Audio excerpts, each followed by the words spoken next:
Hai, Assalamualaikum warahmatullahi wabarakatuh. Saya Muhammad Syahami bin Kipul dan rakan saya iaitu Muhammad Rafiuddin Syahami bin Cherazmi akan membentangkan satu pembentangan yang bertajuk Perubahan Budaya Melayu sebelum dan selepas menerima pengaruh asing. Jadi pada hari ini saya akan terangkan satu persatu apa yang berlaku ataupun apakah perkembangan yang terjadi kepada budaya Melayu sebelum dan selepas kedatangan pengaruh asing di tanah Melayu. Jom kita lihat satu persatu. Let's go. Sekarang kita akan lihat konsep budaya Melayu pada masa kini. Sebenarnya budaya Melayu pada masa kini telah mencerminkan banyak budaya asing yang diterima ke dalam budaya Melayu.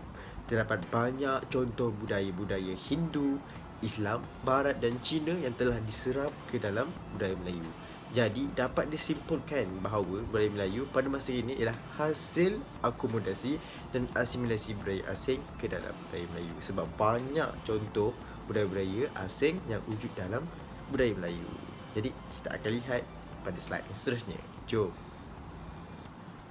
Seterusnya kita akan lihat garis masa perubahan budaya Melayu. Perubahan dan penyerapan budaya Melayu ni sebenarnya berlaku secara berperingkat sesuai dengan sejarah perkembangan Melayu yang kita pernah belajar sebelum ni. Mana yang datang dulu, mana yang datang kemudian. Jadi budaya Hindu merupakan budaya awal yang diserap ke dalam budaya Melayu hasil kedatangan pedagang ke tanah Melayu. Sebab kedatangan orang Hindu ke tanah Melayu merupakan kedatangan yang terawal lah, kedatangan orang luar yang terawal. Okey, seterusnya budaya Islam pula diserap ke dalam budaya Melayu hasil penyebaran Islam di tanah Melayu. Selepas orang Hindu, orang Islam pula yang datang. Okey, kemudian zaman penjajahan pun bermula. Daripada zaman tersebut berlakunya penyerapan budaya Barat ke dalam budaya Melayu. Selepas Hindu, orang Islam, kemudian orang Barat yang menjajah negara Malaysia ataupun tanah Melayu. Okey, seterusnya budaya asing seperti budaya Cina pula diserap ke dalam budaya Melayu adalah melalui migrasi orang Cina ke tanah Melayu sewaktu zaman penjajahan. Seperti kita tahu, sewaktu zaman penjajahan ni orang British ada membawa orang Hindu, orang Cina ke tanah Melayu untuk dia letakkan sistem yang dia nak amalkan tu. Jadi kat situ berlakunya persilangan budaya sekaligus berlakunya penyerapan budaya Cina ke dalam budaya Melayu. Okey, jadi hasil daripada kedatangan orang luar, orang asing iaitu orang Hindu, Islam, orang Cina, jadi terhasillah budaya Melayu yang terkini yang mempunyai beberapa serapan budaya luar. Banyak contoh-contoh yang kita akan ketahui selepas ini. Okey, itu saja untuk garis masa perubahan budaya Melayu. Sebentar tadi kita dah lihat konsep budaya Melayu terkini dan garis masa evolusi budaya Melayu. Sekarang kita akan lihat budaya asal masyarakat Melayu sebelum menerima pengaruh asing. Sebab tadi saya dah ceritakan perkembangan yang berlaku. Jadi sekarang mungkin awak semua tak tahu apa yang berlaku sebelum bangsa Melayu ni menerima pengaruh asing, apakah budaya yang diamalkan oleh mereka. Jadi yang pertama, sebenarnya masyarakat Melayu ni dia punya kepercayaan adalah bersifatkan animisme. Dipercayakan kuasa gaib. Contohnya banyak nama diberikan kepada kuasa luar biasa. Antaranya penunggu, hantu, jembalang dan sebagainya. Banyak kita tahu kan tentang tu. Okey, kemudian orang Melayu dulu ni dia percaya tempat-tempat tertentu macam hutan, tengah laut, lepas tu gunung, ada penunggu yang perlu dihormati. Jadi kat situ banyak perkara lah yang kita boleh tahu. Contohnya dengan kepercayaan orang Melayu yang dulu tu, dia ada menggunakan ukapan tertentu. Contohnya kalau nak pergi tempat tu, tabik tu nenek, cucu nak lalu. Bagi dia tu macam cara nak pujuk penunggu tu, penunggu kat hutan tu supaya tak apa-apakan mereka. Tu pandangan orang dulu. Dia punya kepercayaan. Okey, lepas tu kemudian mereka pun percaya bahawa punca satu penyakit tu disebabkan tersampuk, saka, terkena buatan orang dan sebagainya. Dia bukan berlaku sebab komplikasi organ-organ dalaman, tapi dia kata penyakit tu berlaku hasil daripada sampuk, saka dan terkena buatan orang. Macam tu. Jadi orang dulu ni dia tak percaya ubat-ubatan. Dia percaya kepada tangkal, mantra dan apa-apa tindakan boleh upacara tertentu ataupun penyembah dan sebagainya. Itu budaya masyarakat Melayu sebelum kedatangan pengaruh asing, pengaruh Barat, pengaruh Hindu dan sebagainya. Jadi selepas ini kita akan lihat apakah perbezaan yang berlaku sebelum dan selepas masyarakat Melayu tu menerima pengaruh asing. Jom. Sekarang kita akan lihat pengaruh Hindu dalam perkembangan budaya bangsa Melayu. Budaya Hindu ni dia memberikan impak yang sangat besar terhadap perkembangan budaya bangsa Melayu. Sebab apa? Sebab pengaruh Hindu ni dia menjadi, saya rasa dia pengaruh Hindu ni salah satu asas budaya dalam budaya bangsa Melayu. Sebab dia antara pendatang asing yang paling awal, jadi mungkin dia bagi impak yang sangat besar kepada budaya bangsa Melayu.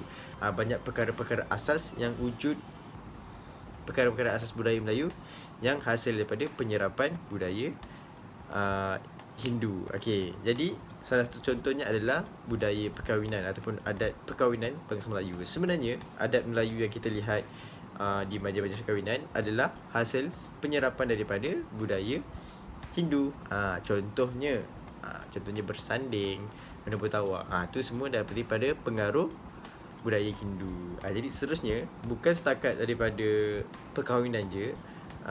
Budaya Hindu ni juga diserap ke dalam budaya Melayu melalui bahasa. Kita tahu bahasa Melayu ni secara asalnya daripada bahasa Sanskrit.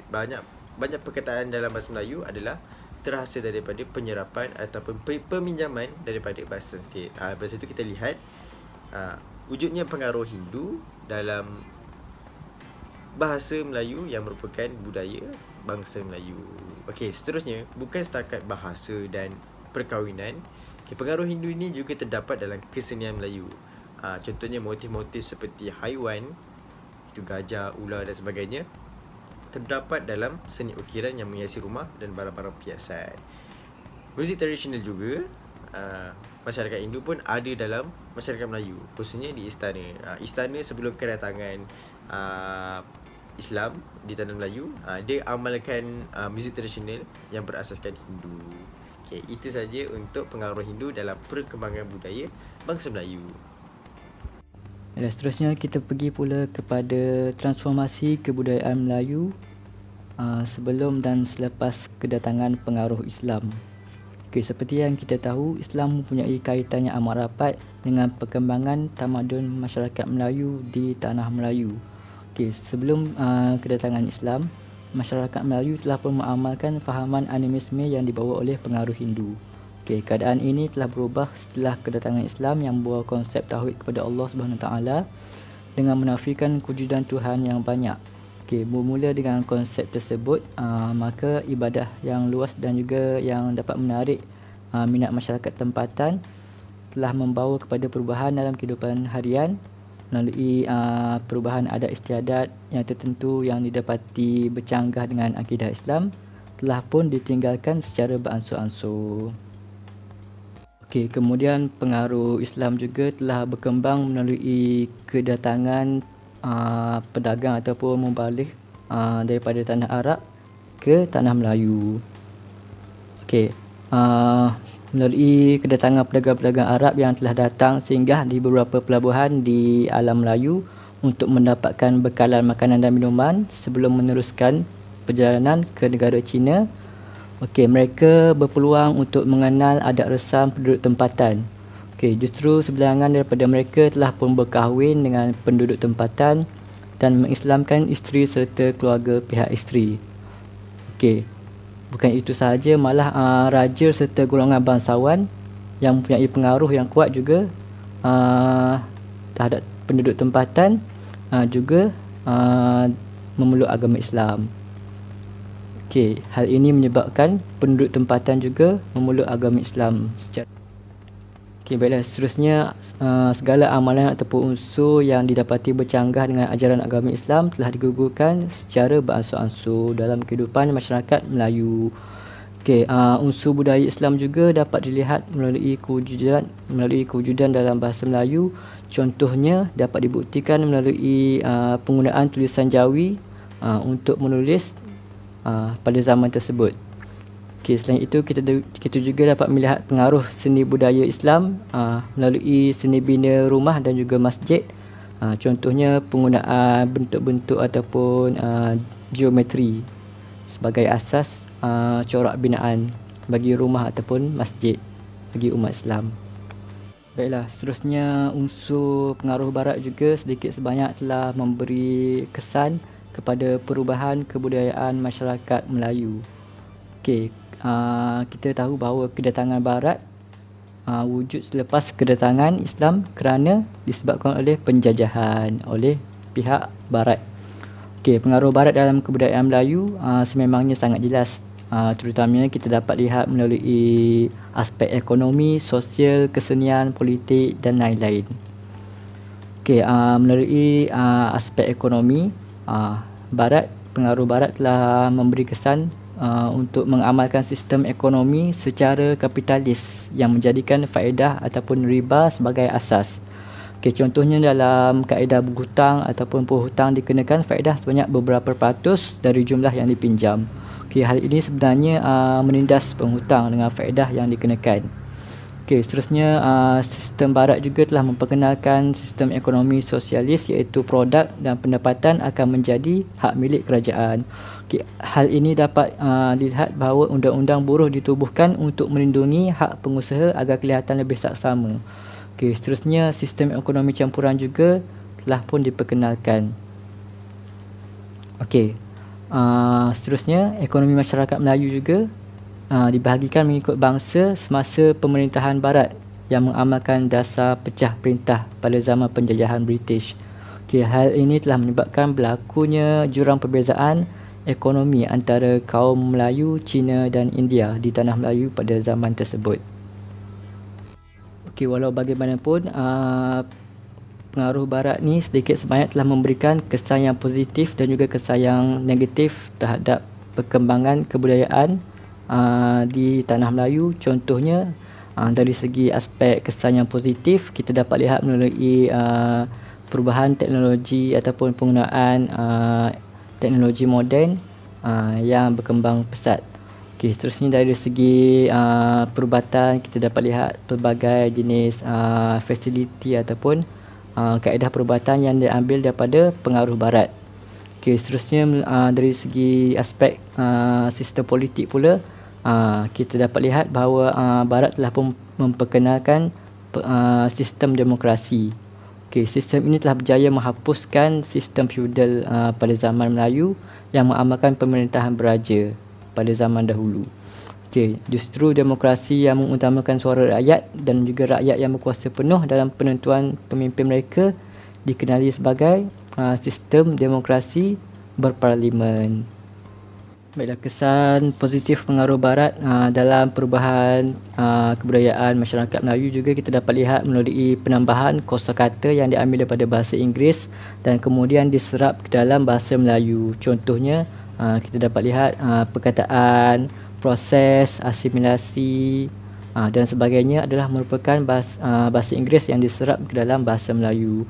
Walau bagaimanapun terdapat juga kesan negatif pengaruh barat terhadap perubahan kebudayaan Melayu. Contohnya dapat kita lihat dengan jelas melalui aktiviti pergaulan bebas dan juga hiburan yang melampaui batas agama yang sepatutnya tidak diamalkan dalam kehidupan masyarakat di Malaysia. Baiklah, seterusnya kita pergi pula kepada pengaruh Cina yang memberi impak terhadap perubahan kebudayaan Melayu.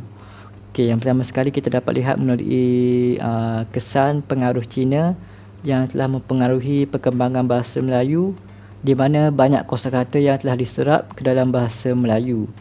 Okey, kita tahu bahawa masyarakat Baba dan Nyonya tidak bercakap menggunakan bahasa nenek moyang mereka. Sebaliknya, mereka bercakap menggunakan bahasa Melayu yang dikenali sebagai bahasa Melayu Baba. Okey, mereka akan mencampurkan perkataan dan frasa bahasa Melayu dan bahasa Hokkien. Okey, sebab tu kadang-kadang bahasa Portugis dan Tamil juga dicampur adukkan ke dalam bahasa tersebut yang menjadikan masyarakat Baba Nyonya di Malaysia tidak bercakap menggunakan bahasa Melayu yang asli. Baiklah, seterusnya unsur pengaruh Cina juga telah mempengaruhi gaya masakan orang Melayu. Okey, contohnya makanan kaum ini adalah mengikut cita rasa masakan Melayu, Cina, India dan Serani. Terdapat juga sesetengah hidangan istimewa masyarakat Baba yang dikenali sebagai makanan Nyonya, iaitu gabungan masakan Cina dan Melayu tetapi mengikut cara Baba yang tersendiri. Okey, biasanya masakan Nyonya adalah pedas dan menggunakan banyak cili. Okey, malah mereka juga sentiasa menyediakan sambal untuk dimasak bersama daging ataupun ikan dan sebagainya bersama-sama dengan sayur, sup dan juga nasi sebagai hidangan harian mereka. Okey, jadi mereka juga menggunakan perencah yang biasa digunakan oleh orang Melayu, iaitu seperti belacan, asam, buah keras, lengkuas dan serai, di samping bahan masakan orang Cina mengikut kesesuaian jenis makanan.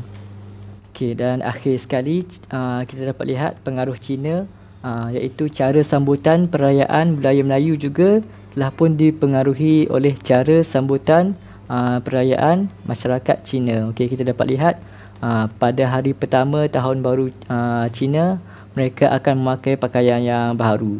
Okey, pada pagi hari raya tersebut, mereka akan mengunjungi sanak saudara dan mengucapkan selamat tahun baru. Okey, manakala kanak-kanak ataupun orang dewasa yang belum berkahwin akan diberikan angpau. Okey, kita dapat lihat dalam perayaan masyarakat Melayu juga kita ada amalan memberikan duit raya untuk kanak-kanak dan juga bagi orang muda yang masih belum berkahwin. Baiklah, sebagai kesimpulannya kita dapat lihat bahawa budaya Melayu sememangnya telah berubah dan juga berkembang apabila berlakunya interaksi dan integrasi dengan budaya asing.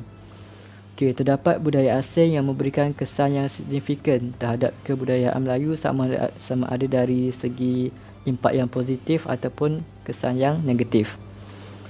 Okey, sebagai contohnya kita dapat lihat pengaruh budaya Islam yang merupakan pengaruh yang memberikan kesan yang positif terhadap kebudayaan Melayu. Okey, pengaruh Islam yang menjadikan budaya Melayu lebih berteraskan agama Islam, yang menjadikan kehidupan masyarakat Melayu lebih harmoni dan juga sejahtera. Walau bagaimanapun unsur dan juga budaya asing yang memberikan faedah dan juga kesan yang positif wajar diterima dan diamalkan oleh bangsa Melayu, serta perlu diubah suai supaya sentiasa relevan dan juga signifikan mengikut peredaran zaman.